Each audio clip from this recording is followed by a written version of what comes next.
എല്ലാവർക്കും നമസ്കാരം. ശുഭസായാഹ്നം എന്നൊക്കെ പറയാമല്ലേ. Good evening.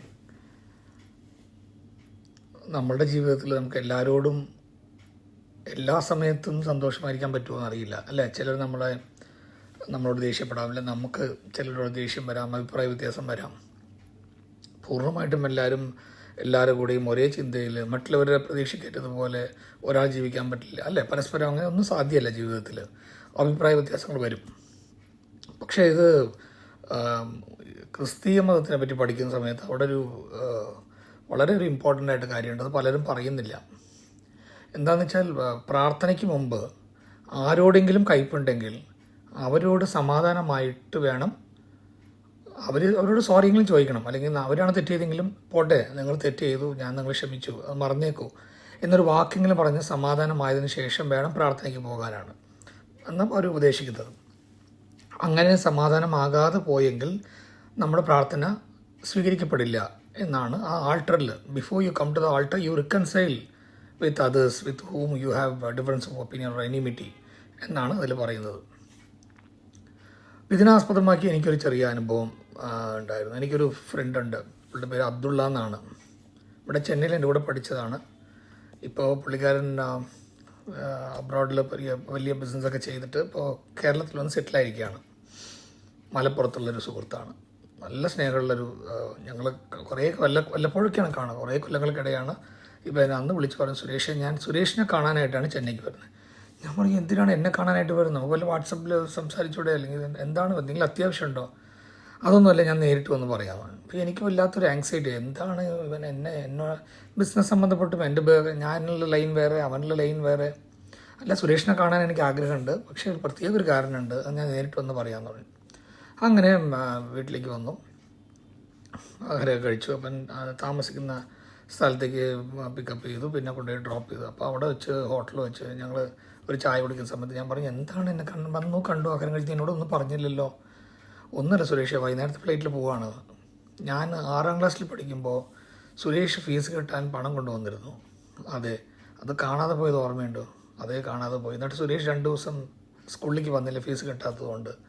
അതെ, അത് കഴിഞ്ഞ് സുരേഷിൻ്റെ അച്ഛനോട് കാര്യങ്ങളൊക്കെ പറഞ്ഞപ്പോൾ സുരേഷ് ക്ലാസ്സിൽ പറഞ്ഞു, എൻ്റെ പണം കാണാനില്ല, അതുകൊണ്ടാണ് ഫീസ് കെട്ടാത്തതെന്ന് പറഞ്ഞു.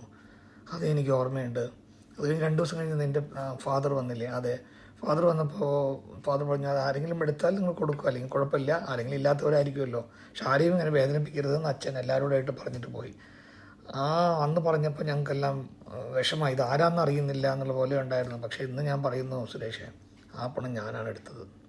എനിക്ക് പണം ഇല്ലാതെയല്ല, പക്ഷെ ആ പണം കൊണ്ട് ഞാൻ ദൂർത്തടിച്ചു. എല്ലാവർക്കും ഐസ്ക്രീം വാങ്ങിച്ചു കൊടുത്തു, ക്യാൻറ്റീനിൽ കൊണ്ടുവരികയെല്ലാം. വലിയ ആളാണ് ഞാനിങ്ങനെ ഒരു ലീഡർ പോലെ. 2 ഫുട്ബോളിൽ ഞാൻ വാങ്ങിച്ച് ക്ലാസ്സിലെ സ്റ്റുഡൻസിന് കൊടുത്തു. അങ്ങനെയൊക്കെ എല്ലാം ദൂർത്തടിച്ചു. ഞാൻ അടുത്ത മാസം മക്കയ്ക്ക് പോവുകയാണ്.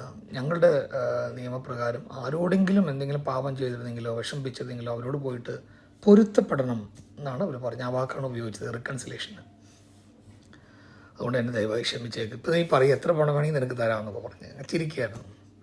അപ്പോൾ എനിക്ക് ഉള്ളിൻ്റെ ഉള്ളിൽ അവനെ കാണുമ്പോൾ സത്യം എന്ത് തന്നെ ആത്മീയതൊക്കെ പറഞ്ഞാൽക്കൊള്ളും. എൻ്റെ ആ 2 ദിവസം ഞാൻ ആദ്യത്തെ ദിവസം അച്ഛനോടും അമ്മയോടും പറയാൻ പേടി, ഞാൻ പണം കളഞ്ഞു പോയെന്ന് എങ്ങനെയാണ് പറയുക? ഞാൻ ക്ലാസ്സിൽ എൻ്റെ ബാഗിൽ വെച്ചിട്ട് കളിക്കാൻ പോയതാണ്. ഇങ്ങനെ കളവ് നടക്കില്ല ഞങ്ങളുടെ ക്ലാസ്സിൽ. അത് ഞാൻ എപ്പോഴും അവൻ പറയുന്നവരെ എനിക്ക് അവനോട് സംശയം ഉണ്ടായിരുന്നില്ല, ആരോടും സംശയം ഉണ്ടായിരുന്നില്ല. കാരണം എല്ലാവരും നല്ല കുട്ടികളായിരുന്നു ഞങ്ങളുടെ ക്ലാസ്സിൽ. അപ്പോൾ ഞാൻ പറഞ്ഞു, എന്തിനാടാ നീ അങ്ങനെ ചെയ്തത്? എൻ്റെ അച്ഛനും അമ്മയും ചീത്ത പറഞ്ഞെങ്കിലും കുഴപ്പമില്ല, പോട്ടെ മോനെ എന്ന് പറഞ്ഞവർ വന്ന് പണം കിട്ടിയിട്ട് പോയല്ലോ. അതെനിക്ക് എന്തോ എനിക്കത് നീ ആരോ അല്ല, നീയാണോ ചെയ്തത്? എനിക്ക് വിശ്വസിക്കാൻ വയ്യ. അല്ല സുരേഷേ, ഞാനാണടാ ചെയ്തത്, ക്ഷമിക്കടാ, എന്നെ ക്ഷമിച്ചേക്ക് എന്നൊക്കെ പറഞ്ഞ് അന്ന് എത്രയോ കൊല്ലങ്ങൾക്ക് മുമ്പുള്ള ആ വിഷമത്തിന്, ആ തെറ്റിന് അവൻ്റെ കണ്ണിൽ ഒരു കണ്ണുനീരും വന്നു. എനിക്കും വിഷമായി.